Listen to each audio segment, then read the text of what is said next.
सहायता है। तू मेरी योग्यता है, तू मेरी सहायता है। जब ना था जाना तुझे, तब भी बचाया मुझे। जब ना था जाना तुझे, तब भी बचाया मुझे। तू है मेरी दौलत, तू है मेरा जीवन। तू है मेरी दौलत, तू है मेरा जीवन।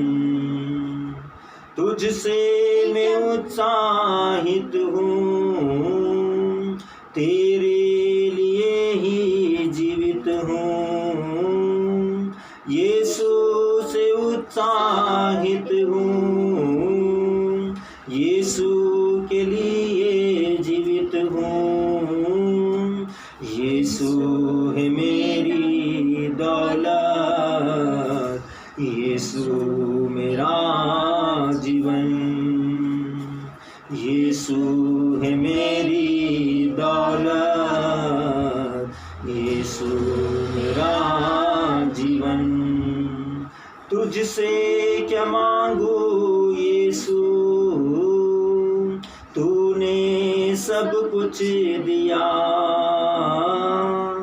तुझसे क्या मांगू यीशु। हालेलुया। आइए आज के हम वास्तविक संग्रहता में चले और परमेश्वर के पवित्र जीवित और शाश्वत वचन के द्वारा हम आत्मा के स्तर में परमेश्वर के वचन की गवाही के द्वारा अपने जीवन में परमेश्वर के वचन के द्वारा आशीषित हो।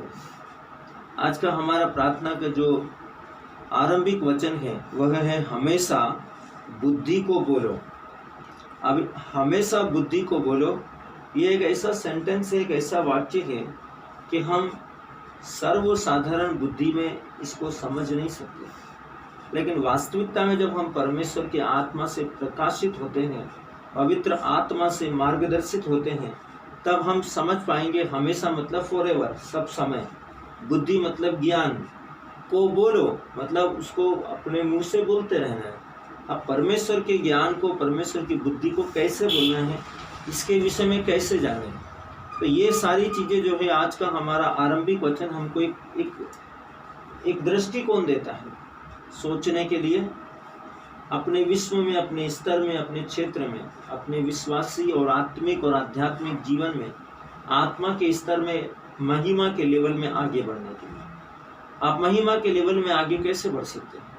कैसे आपके शब्द प्रभावशाली हो, कैसे आपके परमेश्वर के सामने घुटनों पर आना या हाथ को उठाना या अपने मुंह को खोलकर उसकी स्तुति करना, इन गतिविधियों में प्रभाव हो, सामर्थ्य हो और चमत्कार करने की शक्ति हो, इसके लिए हमको हमेशा बुद्धि को बोलना है।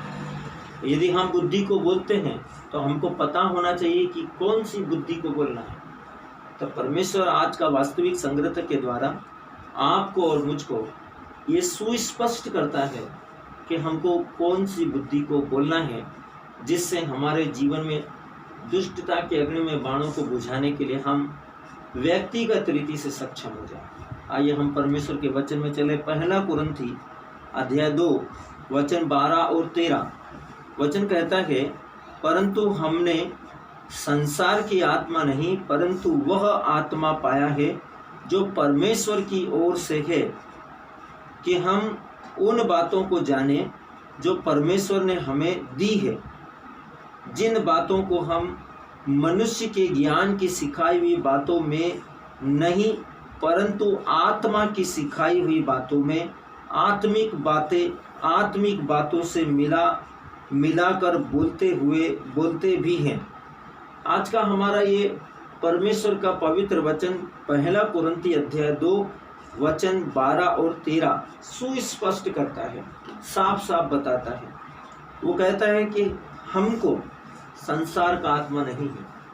संसार का आत्मा क्या करेगा? सांसारिक दृष्टिकोण पर दृष्टि रखेगा, संसार का आत्मा नौकरी की चिंता करेगा, संसार का आत्मा अच्छे घर बनाने की चिंता करेगा, संसार का आत्मा अच्छा बैंक बैलेंस, मोटर गाड़ी, कार या बंगला, अच्छे कपड़े और ऊंची ऊंची सोसाइटियों में उच्च पदों पर आसन और लोगों के द्वारा सम्मान की अभिलाषा के लिए आपको प्रेरित करेगा। बाइबल हमको बताती है परंतु हमने वह आत्मा पाया है, संसार का नहीं परंतु वह आत्मा पाया है जो परमेश्वर की ओर से है, अर्थात पवित्र आत्मा जो हमको स्वर्ग की बातों को जानने में परमेश्वर ने हमें दी है। पवित्र आत्मा हमको इसलिए दिया गया है कि हम स्वर्ग की बातों को जानें। स्वर्ग की बातें क्या है? परमेश्वर का वचन बताता है जिन बातों को हम मनुष्यों के ज्ञान की सिखाई हुई बातों में नहीं परंतु परमेश्वर की सिखाई हुई बातों में आत्मिक बातों से मिला कर बोलते हैं। जब हम सुसमाचार के शब्दों को या वचनों को या परमेश्वर की बातों को आत्मा में, पवित्र आत्मा में विश्वास के द्वारा आत्मिक रूप से और आत्मिक बनाकर और ज़्यादा, जैसे हम खाना बनाते हैं तो उसको टेस्टी करने के लिए, उसको बहुत ज़्यादा लजीज बनाने के लिए, बहुत ज़्यादा अच्छा से अच्छा बनाने के लिए कि व्यक्ति खाए तो खाते रह जाए, इस तरीके के बनाने के लिए हम उसमें तमाम प्रकार के हर एक अच्छे से अच्छे टेस्ट वाले मसाले और उसकी सही क्वांटिटी डालेंगे ताकि उसमें कुछ भी चीज़ ना तो कम हो ना ज़्यादा हो, लिमिटेड और सटीक, ताकि जब वो जीभ के पास उसका स्पर्श हो तो तुरंत हमको टेस्ट मालूम पड़े कि ये बहुत लजीज है, बहुत शानदार है, बहुत अच्छा है, और उसको चखते ही हमारी आत्मा उसको बहुत ज़्यादा मात्रा में लेकर खाने की इच्छा करे। वैसे ही परमेश्वर का वचन हमसे कहता है कि हमने संसार का आत्मा नहीं परंतु वह आत्मा पाया है जो कि परमेश्वर की ओर से है, कि हम उन बातों को मतलब विचारों को, शब्दों को जाने। बातों को जानना, बातें क्या होती है? बातें गुप्त ज्ञान हो सकती है, बातें समझ की हो सकती है, बातें सिद्धांतों की हो सकती है, बातें ज्ञान की हो सकती है, बातें बहुत सी प्रकार की हो सकती है। लेकिन बाइबल यहाँ पर बताती है परंतु वह आत्मा पाया है जो परमेश्वर की ओर से है, कि हम उन बातों को जाने जो परमेश्वर ने हमें दी है। परमेश्वर ने हमको कौन सी बातें दी है? परमेश्वर ने हमको बुद्धि की बातें दी है, ज्ञान की बातें दी है, जिन बातों को हम मनुष्यों के ज्ञान की सिखाई हुई बातों में नहीं परंतु आत्मा की सिखाई हुई बातों में आत्मिक बातों से मिला कर बोलते हैं। बाइबल बोलती है, ध्यान दो कि हमारा आरंभिक वचन, शुरुआत का वचन क्या कहता है? शुरुआत का वचन स्पष्ट रीति से कहता है कि हमेशा बुद्धि में बोलो। परमेश्वर का वचन कहता है कि ध्यान दो कि हमारा आरंभिक वचन क्या कहता है? हमेशा बुद्धि में बोलो। जिन बातों को हम बोलते भी हैं फिर भी आगे पढ़ते हुए यह स्पष्ट करता है कि वे बातें क्या है? बुद्धि। हम बुद्धि को बोलते हैं। पहला कुरिन्थी अध्याय 2 वचन 6 और 8 में इसे और भी स्पष्ट करता है। यह कहता है, फिर भी सिद्ध लोगों में ज्ञान सुनाते हैं परंतु इस संसार और इस संसार के नाश होने वाले हाकिमों का ज्ञान नहीं। बाइबल स्पष्ट कहती है, फिर भी सिद्ध लोगों में, प्रसिद्ध लोगों में, समझदार लोगों में, बुद्धिमान लोगों में और विवेकशील लोगों में ज्ञान सुनाते हैं। सुसमाचार को परमेश्वर क्या बोलता है? ज्ञान, बुद्धि। सिद्ध लोगों में ज्ञान सुनाते हैं परंतु इस संसार और इस संसार के नाश होने वाले, खत्म हो जाने वाले हाकिमों, अधिकारियों और विवेकशील बुद्धिजीवी ज्ञान नहीं परंतु हम परमेश्वर का वह गुप्त ज्ञान भेद की रीति से बिल्कुल रहस्यमय तरीके से बताते हैं, जिसे परमेश्वर ने सनातन से हमारी महिमा के लिए ठहराया है। परमेश्वर का सुसमाचार ज्ञान है, बुद्धि है, जो सनातन काल से, सृष्टि के प्रारंभ से हमारे जीवन की महिमा के लिए, विश्वास की महिमा के लिए ठहराया गया है।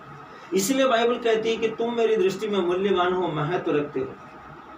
परमेश्वर का वचन स्पष्ट रीति से कहता है हमें निरय मनुष्य से नहीं, इस अंधकार में संसार के अधिपति अधिकारियों और आकाश की दुष्ट आत्माओं से संघर्ष करना पड़ता है। इसीलिए वो बोलता है कि परंतु इस संसार और इस संसार के नाश होने वाले हाकिमों का ज्ञान नहीं, इस संसार के नाश होने वाले नष्ट होने वाली नश्वर वस्तुओं का ज्ञान नहीं, परंतु परमेश्वर का वह गुप्त ज्ञान भेद की रीति पर बताते हुए, रहस्यमय तरीके से प्रकट करते हुए, जिसे परमेश्वर ने सनातन से हमारी महिमा के लिए ठहराया है, जैसे इस संसार के हाकिमों में से किसी ने नहीं जाना।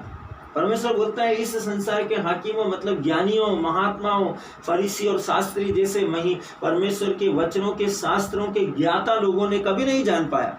परमेश्वर का वचन बताता है, सर्वशक्तिमान का वचन कहता है, यदि वे जानते तो तेजोमय प्रकाशमान प्रभु को क्रूस पर न चढ़ाते। वे परमेश्वर को पहचान जाते और